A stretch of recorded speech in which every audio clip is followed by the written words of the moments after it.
That game was all right. That was okay. The Tigers dominate the Chicago White Sox at home to kick off a 4-game series, and it was easily one of the best games of the year so far for the Detroit Tigers. Let's talk about it all today on Locked On Tigers. You are Locked On Tigers, your daily Detroit Tigers podcast. Part of the Locked On Podcast Network, your team every day.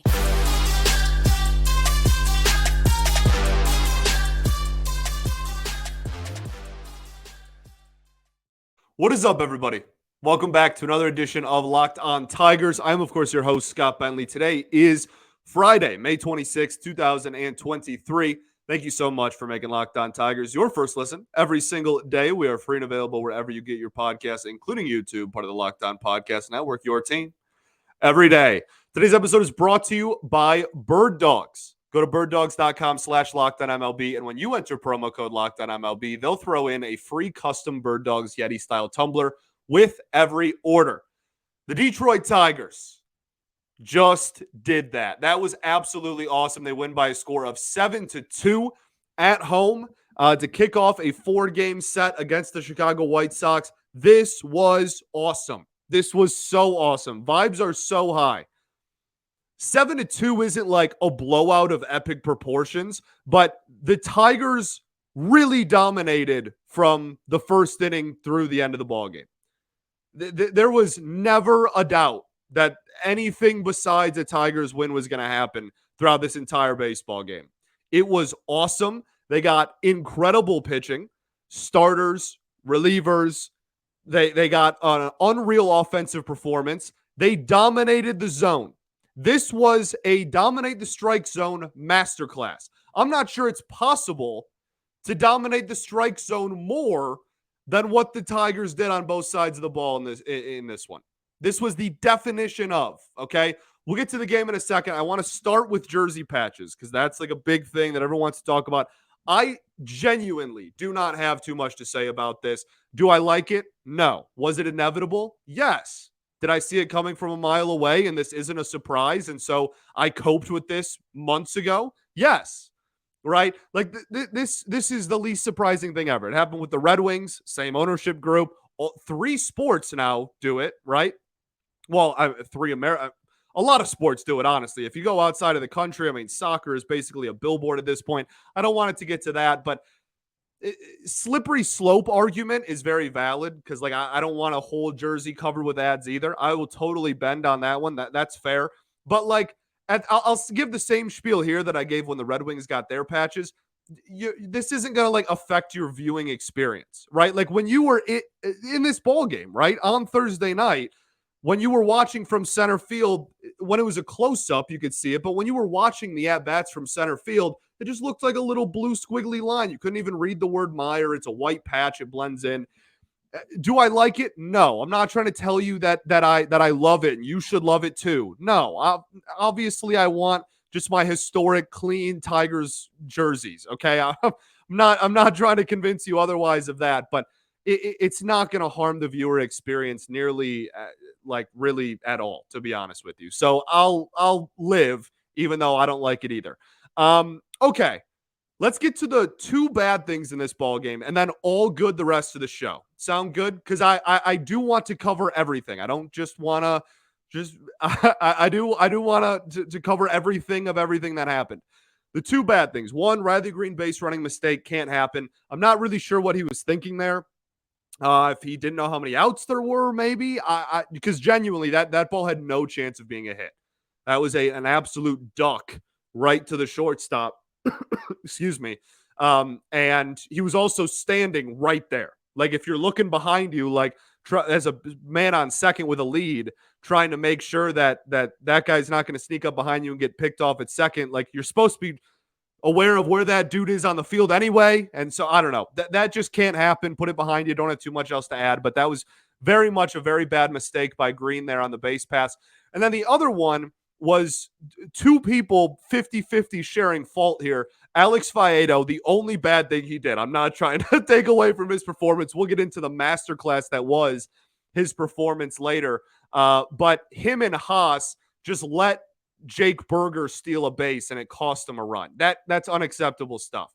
And that's partially Alex FAEDO's fault, right? Holding the base runner on is obviously part of the pitcher's responsibility when a runner gets on base. But as a catcher, you're the field general. You have to be aware of that. You also have to help him, especially a young pitcher like FAEDO, hold base runners on. So those are the only two like big things that really frustrated me in this ball game. Outside of that, dang near sunshine and rainbows. Okay. This was an absolutely beautiful baseball game.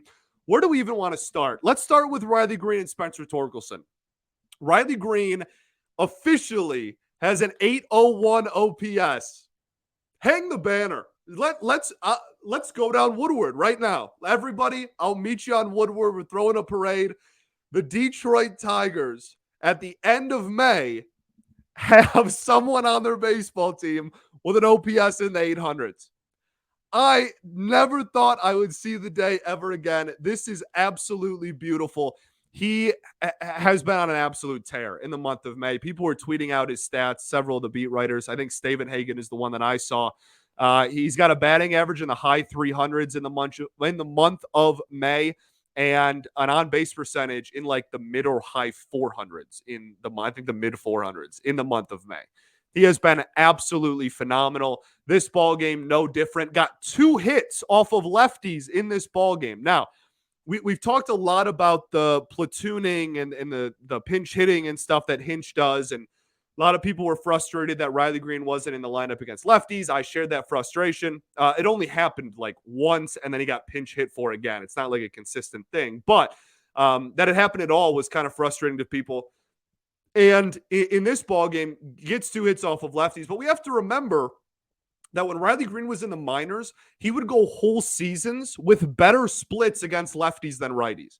Like literally, I think it was his full double-A season, maybe 2021. It's remarkable. Like he has gone on month stretches as a pro with better numbers against lefties than righties. So this is a great sign because so far this season he's had way better numbers against righties than lefties. So seeing him start to hit and lift the ball and go the other way and whatnot against lefties is a fantastic sign. And hopefully he can just keep the ball rolling and continue to just take off, which is already what he's been doing so far in the month of May. And then Spencer Torkelson had a phenomenal night at the plate as well. Riley Greene goes 2 for 3 with 2 walks. Spencer Torkelson goes 2 for 3 with 2 walks. They got on base with it. They had 10 plate appearances, and between the two of them, they had 10 plate appearances and got on base 8 times. Phenomenal stuff. Spencer Torkelson with some timely hitting as well. They both were responsible for 1 RBI. And then Zach McKinstry we'll talk about in a second. I actually don't want to lump him in with them, but that's the future. This is a direct what am I thinking of? Like vision, a direct look. Am I just thinking of the word look? This is a direct peek into the future, okay? This is what we've been dreaming of for 2 or 3 years now, is having a game in which Riley Greene and Spencer Torkelson were at the top or middle of this lineup, and we're just getting on base and driving in runs. And the fact that we saw that firsthand in this ball game is great. Spencer Torkelson also has not like 1,000 OPS good like Riley Greene, but his numbers have been much, much better in the month of May than they were in April over the course of the entire month. So that's great to see too. Just a beautiful ball game by those two. And again, Spencer Torkelson with the timely hitting as well. Clutch 2 out, I think it was. RBI single off of Giolito that bounced Giolito from the ball game. Giolito career high in walks against your Detroit Tigers. We'll talk about the walk stuff a little bit later as well. Okay, we got to keep the ball rolling here. We still got a lot to talk about. We got to talk about Alex FAEDO. We have to talk about all the walks they got. We have to talk about Akil Baddoo, Zach McKinstry. We got to talk about Zach Short. We have so much to go over. You don't even know, okay? We got so much to go over. But first, I got to tell y'all about our friends over at Bird Dogs.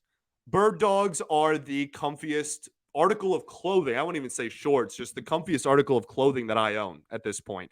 I am absolutely in love with them. I have worn them golfing numerous times already, and I've only had them. They sent all the hosts a couple of pairs just so that we knew what we were talking about on the show. And yeah, I've already worn them golfing several times just in the last like 2 weeks. They are my golf shorts, but also they are my lounging around the house shorts. They are if I have like I want to look decent looking dinner, right? Like if I want to look pretty good going out to like a nice dinner or something, they check that box. They are the most versatile and yet still the comfiest shorts out there. And on top of that, they look great as well. They check every single box. So go to birddogs.com/LockedOnMLB. And when you enter promo code LockedOnMLB, they'll throw in a free custom Bird Dogs Yeti style tumbler with every order. That's birddogs.com/LockedOnMLB and enter promo code LockedOnMLB. All right, everybody, welcome back. Segment 2 here, Locked On Tigers. Thank you for making us your first listen every single day. I greatly appreciate y'all. Shout out to the everydayers that do tune in every single day. We'll be back on Monday, hopefully recapping some more wins for your Detroit Tigers in this series against the Chicago White Sox. Also, the Tigers play tonight at 6:40 when you're listening to this, if you're listening on Friday, right? And you can catch every single pitch of the Tigers' hometown broadcast with the Sirius XM app. That's SXM app. Just search Detroit Tigers and you'll find the home broadcast. That's a super cool thing that now we are able to do and you guys can search and find as well. Detroit Tigers, big winners, 7-2 over the Chicago White Sox. What do we want to get into next? My brain is going a million miles an hour. This was such a fun game. Let's talk Zach Short for a second. I don't even care. Zach Short should probably be in this lineup over Andy Ibanez at the moment, right? That he hit the big tank against Kansas City. I probably did not give him the flowers that he deserved on that episode. That's totally my fault. But he had that homer. And then in this game, again, pinch hit, has a very clutch, 2 RBI single up the middle to put the game really out of reach. He's been looking really good lately. And again, Zach Short, I don't think is going to surprise anybody and be anything other than what he has been. But he does walk a lot, and he does run into some power, and he is versatile defensively. Andy Ibanez, his OPS is now under 500 on the season. They're both righties. Why not throw Zach Short out there? It wouldn't surprise me to see him get some more playing time over the weekend, and he has very much earned it. So shout out to Zach Short. Officially, again, maybe a day late. I feel like I didn't talk about it enough yesterday. Giving him the flowers that he deserves after a really nice week this week. Okay, let's talk Alex FAEDO. It's time. This was a masterclass performance by Alex FAEDO. And, you know, the biggest thing for me is not as much the I don't want to say not as much the performance itself because it was just a phenomenal performance. But the biggest thing for me was not necessarily the 10 strikeouts in 6 innings, or it wasn't the quality start necessarily. It was the fact that he went 6 innings. That's something we've talked about a lot. We've been talking about Alex FAEDO and Joey Wentz and talking about how it's very, very important for them to go deeper into ball games to keep this rotation's head above water. And Alex FAEDO, this is now 2 starts in a row that he's gone decently far into the ball game. And this was obviously a masterclass. We'll talk about what made this outing so great. But that was something I really wanted to highlight, not just get thrown to the wayside. Innings are so valuable. And now, when looking at this series as well, the outlook of this 4-game set, right? You have Alex FAEDO against Lucas Giolito, who's one of the second best pitcher on the Chicago White Sox, right? Like, you now took game 1 with that pitching matchup, and the Tigers, we have now our second and our ace in our rotation going Saturday and Sunday. Winning even one of the first two games of this series was absolutely huge, and Alex FAEDO stepped up in a massive way. This was an unbelievable start, easily the best start of his career so far. He goes 6 innings, 3 hits, 2 earned runs, no walks, 10 strikeouts. Phenomenal stuff. And ESPN Stats and Info on Twitter actually tweeted out a pretty crazy stat where Alex FAEDO is the third Tigers pitcher in franchise history with 10 strikeouts, 0 walks, and 3 or fewer hits allowed. The only other two are Denny McClain, which happened in 1965, and Anibal Sanchez that happened in 2014. So that's the kind of company he kept with this start. Look, it wasn't some like he completely reinvented himself and was a completely different pitcher than what we're used to. It was 2 pitches. It was 52 four-seam fastballs and 35 sliders. And it was awesome. The biggest thing in this one, early on, I actually thought he was missing some spots, like later in counts. Not early on. He really was winning the race to 1 and 2 strikes pretty often, but I felt like maybe I want you to go a little bit more out of the zone there. Or maybe that one caught a little bit too much of the plate with 2 strikes, kind of a thing. And then the second and third time through the lineup, just not a thing at all. He looked absolutely stellar. And again, the only reason the 1 run was scored was because he didn't hold Jake Berger onto first base at one point early in the ball game, or else this would have been 6 innings, 1 run. So yeah, that fastball slider, the thing with FAEDO, I'll reiterate the innings thing again. The thing with Alex FAEDO has never been that he doesn't have the ability to get people to swing and miss or have the ability to just get people out. He can. The big question mark around FAEDO for really his entire since his major league debut has been, can he do it 5, 6, 7 innings into a ball game consistently? And this game, he obviously did. All the credit in the world. Was really tunneling. Like it was a tunneling masterclass, people. It really was. When you look up the definition of tunneling fastballs and sliders, this performance should pop up. Low and away fastball, dot. Low and away slider makes the hitter look foolish. You're going, what are you swinging at that's 5 feet out of the strike zone? Then another slider. They maybe check swing and miss, great. They hold up. Okay, well, now we're going back to the 4-seam fastball, low and away, dot. They think it's the slider. They take it, strike 3. He had a 32% CSW percentage, our favorite stat here, called strikes plus whiffs percentage.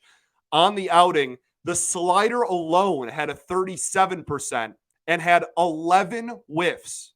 He had 11 swinging misses on the slider, 5 on the 4-seam fastball. And for good measure, he threw 7 changeups. 2 of them were whiffed on. He had 18 whiffs in this baseball game, paired with a career-high 10 strikeouts and 0 walks. Again, the definition of dominating the strike zone. The only real mistake he made that was taken advantage of was the home run. And even that was kind of a gimme home run, barely over the wall and barely a fair ball. On a fastball that did not catch a ton of the plate. It was an up and in fastball that was right on the black. And Sheets just turned on it because he's playing the Detroit Tigers and he loves to do that. This was awesome. And I was shocked that he even threw 7 changeups, and I thought all 7 actually looked really good. I want to see more of those. I was so unbelievably impressed, as was everybody. But the pitch mix, credit to Eric Haas as well. Eric Haas behind the dish, somebody who I've consistently said, like Jake Rogers is the best catcher on this team when it comes to defensive and calling games and whatnot. I thought Eric Haas was pretty stellar in this one as well behind the dish. So he deserves a ton of flowers as well. But golly, Alex FAEDO, the executed everything to a T, especially, again, after the first time through the lineup, really buckled down. And even after giving up the homer, just went back and really went back to whatever zone he was in. Stellar. Absolutely stellar performance by Alex FAEDO. Hat off. ERA down to 4.15 on the year. If you're looking at this rotation, again, I said this a couple of episodes ago. Erod, you're confident that can go 6 or later. Lorenzen, we know, can go 6 or later if needed. He can throw 100 pitches, no big deal. Matt Boyd has not gone deep into games consistently. Joey Wentz has certainly been the definition of inconsistent so far. Can't really rely on him to go deep into games. Alex FAEDO, 2 starts in a row, has gone pretty deep into ball games. If you can just get one of FAEDO, Wentz, Boyd to consistently give you innings, the outlook of this rotation changes dramatically. And this was awesome to see from Alex FAEDO. I know I'm really focusing on the innings, and I don't want to take away from the great performance it was, because he was just absolutely stellar across the board. But that's such a big deal. That cannot go unnoticed. Okay? Awesome. So big hat off. I almost, in hockey terms, almost said stick taps. Big hat off to Alex FAEDO. Phenomenal performance. Let's get into the rest. There's still so much to go over. We still got a lot of ball to talk, all right? But first, I got to tell y'all about our friends over at Rocket Money. Try it free for 30 days. That's a quote we've heard a million times. It gives you just enough time to try it and then completely forget about it. In fact, over 80% of people have subscriptions they've forgotten about. You could be wasting money and not even realize it. Rocket Money helps you find those forgotten subscriptions so you can stop paying for the ones you don't use. It's really, I say it a lot, but it's the definition of clutch. Rocket Money is a personal finance app that finds and cancels your unwanted subscriptions, monitors your spending, and helps you lower your bills all in one place. Over 80% of people have subscriptions they've forgotten about, and chances are you are one of them. So, over 3 million people have used Rocket Money as well. They save the average person up to $720 a year. That's so much money and such a high percentage of people that clearly need to use Rocket Money. So stop throwing away your money and cancel unwanted subscriptions and manage your expenses the easy way by going to rocketmoney.com/LockedOnMLB. That's rocketmoney.com/LockedOnMLB. All right, everybody, welcome back here. Third and final segment of Locked On Tigers. Wow. What a ball game. Need to catch my breath here. We've just been going a million miles an hour. This was such a fun game. The walk frenzy, this team walked 11 times, the most walks they have had all season. But I want to point to just the bigger picture. The last week, we've been talking a lot about they've been getting on base and just can't score runs all the time, et cetera, et cetera. The Detroit Tigers, your Detroit Tigers, are tied at the time of this recording, tied for the league lead in on-base percentage over the last 7 days. Now, is that a very small sample size? Yes. Are they still in the bottom, like 5 or 6 in baseball over the course of the season? Yes. Okay. I'm not trying to sell you something that I'm not trying to polish up a turd, right? I'm not trying to sell you something that's not true. But objectively, over the last week, the Tigers not only have the most walks drawn in the game of baseball, it's by double digits. It's not even close. They have like a 15 walk cushion on the next, I think it's the Cubs, the team with the next most walks over the last week. So clearly, their approaches that the team has had over the last 7 days has been working, and they have been great. 11 walks in this game. We had a game against Kansas City with 10 walks. There's a game against the Nationals with 8 walks, right? And even the games kind of in the middle there, 4, 6, 4. They are getting on base. They're drawing their walks. And now it just becomes, can they consistently start hitting them in?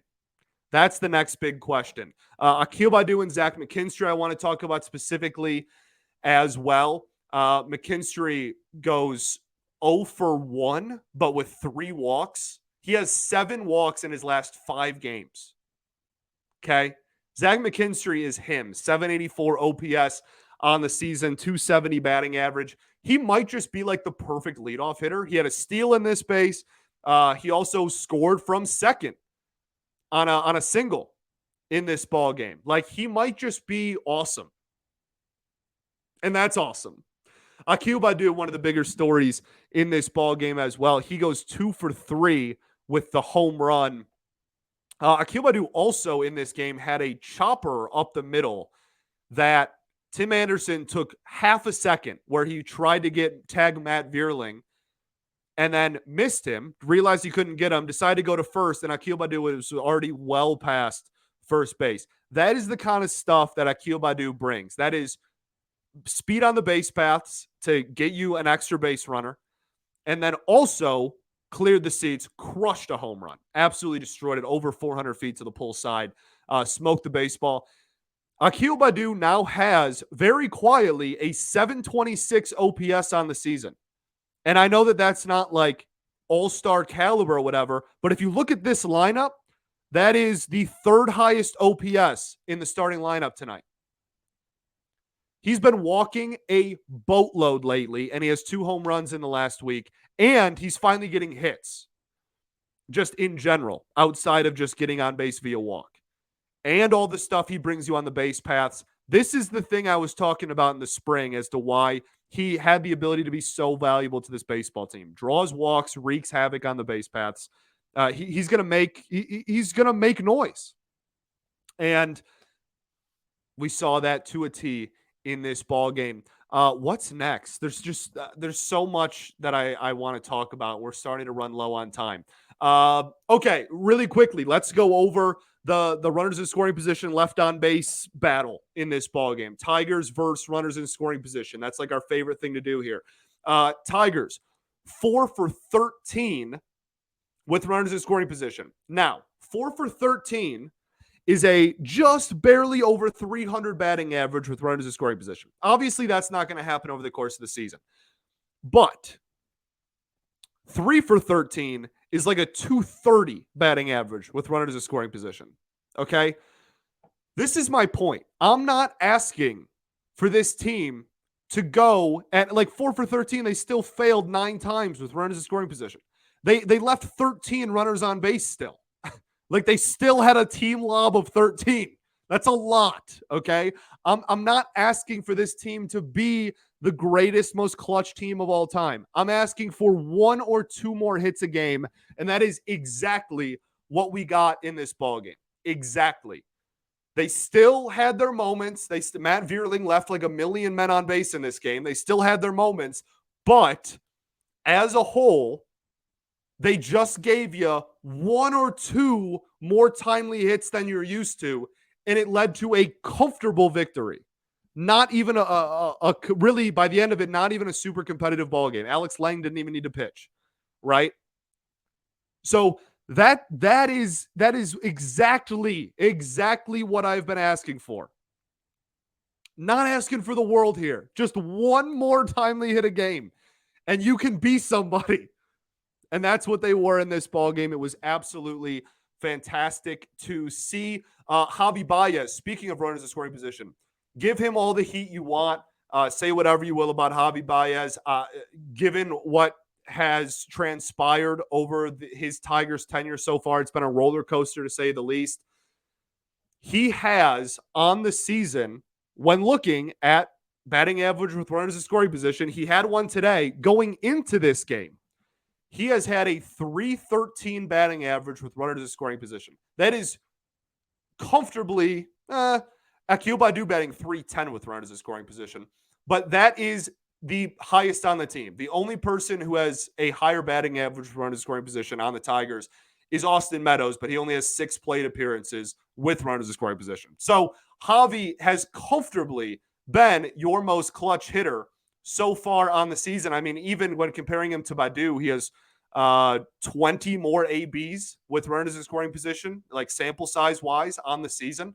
So Javi, biggest sample size with the stat and the most execution, over 300 average for a team that is batting, going into this game, was batting 215 with runners in scoring position. I know Cody Stavenhagen tweeted something about that as well, but again, say what you will about Javi, he has been pretty objectively the team's most clutch hitter on the season. And that's something that he came through with again in this ball game. What else do we have? I think that's it. We'll end on this, okay? Strike zone dominated. Okay? Scott Harris, it was the first thing he said when he took over. And in this ball game, the Detroit Tigers walked offensively 11 times, which is the most they've walked in a game, I think they said in years. Okay. And the pitching allowed how many walks? 0. And Alex FAEDO had a boatload of strikeouts, right? So the pitching had 13 strikeouts and 0 walks, while the offense had 11 walks total.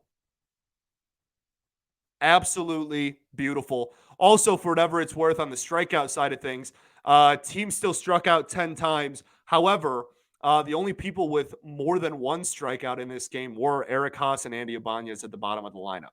So everybody else with either 1 or 0 Ks on the game. But 11 walks for your offense, 0 walks for your pitching. Can't get too much more strike zone dominated than that. And again, that's been a trend over the last week. Tigers walking more than any other team in baseball over the last 7 days.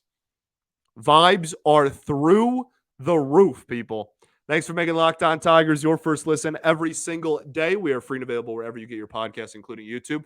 Shout out to the everydayers that do tune in every single day. We'll be back on Monday, hopefully recapping a couple more victories. So really quickly, now, this was, I said it earlier, I'm not going to repeat myself, but this was such a huge game, just given the pitching matchup and the fact that you have your 2 best pitchers still going yet in this series. To take one of these first 2 was vital.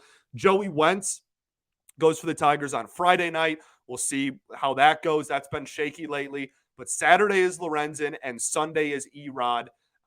They're going Lance Lynn, who has a 6.3 ERA, against Joey Wentz on Friday. They have not announced their starter on Saturday. And then they're going Dylan Cease, their ace, on Sunday. But he has a 4.6 ERA on the season. So I'm not going to say it. You know what I'm thinking if you're an everydayer. I'm not going to say it. I don't want to get like too just like high with the highs and too lows with the lows. Like I know it's May, but the Tigers are 2 games out of first place. They're 23 and 25. 3 games left against a White Sox team that they have a better record than. 2 of their best pitchers going this weekend. Let's go have some fun, baby. All right. Also, I'll reiterate again, check out the Detroit Tigers broadcast on the SiriusXM app. You can now find it any ball game. You can just go to the SiriusXM app and search Detroit Tigers, and the home broadcast will come up. Super cool. All right. Okay, I'm going to send you to the super cool outro video now. Peace and love. Going to therapy's dope. I'll catch you on Monday, baby. Go Tigers.